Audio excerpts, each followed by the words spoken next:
how do you envision that would play out in practice? Because I think gun rights advocates who look at the situation, they get upset at the lawmakers or the courts, what have you, not necessarily the individual police officer who's tasked with enforcing these things. So what, I'm just, how would a qualified immunity situation play out here that you're envisioning, a potential elimination of that for these particular laws? What would that look like in real life? If the courts did, I don't think, just to be clear, I don't think the courts are going to eliminate qualified immunity.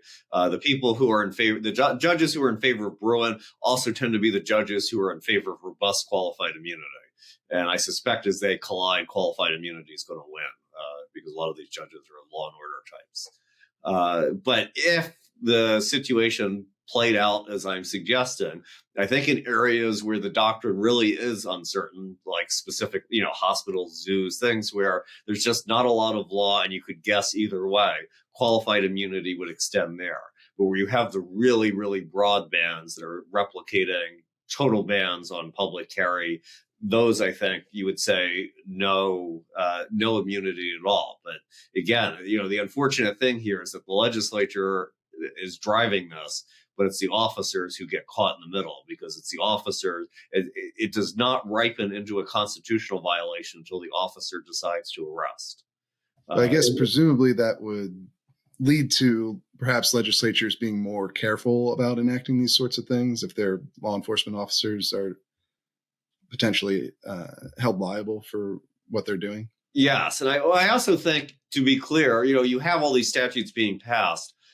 I have not yet seen a law enforcement officer or chief law enforcement officer say, we're going to enforce these laws vigorously in this jurisdiction.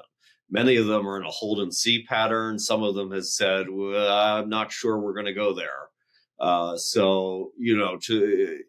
Many of the officers themselves, the individual officers, are also pro-gun and don't necessarily agree with the policy. And so, right. They may not want to take the personal risk. There is some risk that they face liability here, because there is this kind of attempt to undermine Bruin, and is pretty transparent attempt at that. An easy way for them to avoid liability is just not to enforce the law. But that paradoxically makes the law harder to challenge in court because, again, the constitutional violation is not the passage of the law. It is the attempt to enforce the law against the individual. And if no one is threatened with prosecution, often the courts will say, well, no one has standing just because there's an unconstitutional statute somewhere on the books. There are a lot of unconstitutional statutes on the books.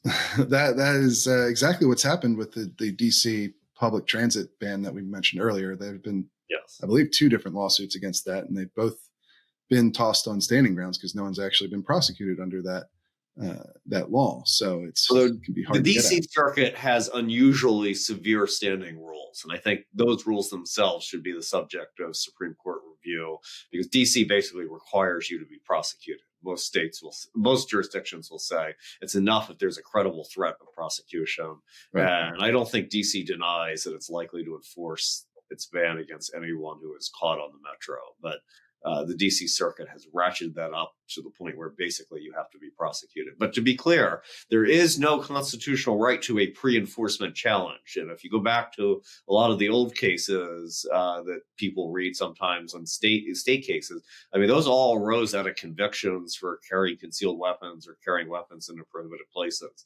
Mm-hmm. And, the law, it is not unusual in the law that you are put at your peril of guessing right. So there's no, we have these pre-enforcement challenges because we often don't want to put people for obvious policy reasons between a choice of violating the law and suffering the consequences and not exercising their constitutional rights. But there is no inherent right to a pre-enforcement challenge. And I want to chase that down a little bit more. But first I want to, and maybe somewhat related, just discuss just a point I was trying to get at earlier with the New York Times Square issue, where it seems to, I think a lot of people would look at that and say, well, it's an attempt at loopholing, but it's a pretty weak one, right? It's very close to what the Supreme Court had mentioned explicitly is not allowed. But the problem you face in challenging that is is where this law is, right? Same thing for California, Hawaii, Maryland, right? That these laws are in place in areas that the court system tends to lean more towards upholding gun restrictions, right? And this is something you talked about a little bit as part of the risk analysis. I think there are two sets of risks here. The first set of risks is that the jurisdictions that are imposing these rules, they're in places like the Second and Ninth Circuits, where the judges are overwhelmingly liberal. And if you look at what the Supreme Court does, the Supreme Court likes to say, we are not here to correct errors in the lower courts. What we are here to do is to ensure the uniformity of federal law. And the problem is that you never generate circuit splits, where courts come to different opinions, because it's not like Texas is doing this and the Fifth Circuit's ruling one way and the Ninth Circuit's ruling the other way. What you have is you just have liberal jurisdictions doing this. And so you basically only have liberal courts evaluating them. And, they tend to reach judgments that are adverse to the gun owners. But you can't go to the Supreme Court and say, well, we have this conflict sorted out for us. So you have to say, this is wrong, please correct it. And the court often doesn't like to do that. And so it's often very hard to seek review. I think the second set of issues comes in with the fact that I think most judges are not pro-gun. That is true of most of the Democratic nominees, but it's also true of a substantial fraction of the conservative Republican nominees. And you take judges like Judge Easterbrook, who was one of the great judges of our time and a conservative Republican appointee. For whatever reason, the Second Amendment is a blind spot for him. And so even in places like the Seventh Circuit, this very much reshapes the law of the Seventh Circuit, that if he took a more individual right approach to the Second Amendment, the law in the Seventh Circuit would be quite different. But there are a lot of judges, Judge Easterbrook, Judge Ludick until he retired, who are not, and there are many others, Judge Wilkinson on the Fourth Circuit, who are known as conservative Republican appointees, but they do not like guns and they do not like the Second Amendment. And they think that the court erred in Heller and Bruin. And so, in the federal courts, you have gun owners basically appealing to a minority of Republican appointees for relief. And it often comes down to the luck of the draw of whoever the appellate panel is. Although in the Ninth Circuit, it doesn't matter what the draw is, because it's almost always reversed by the full court, or by a larger panel of the full court, I should say.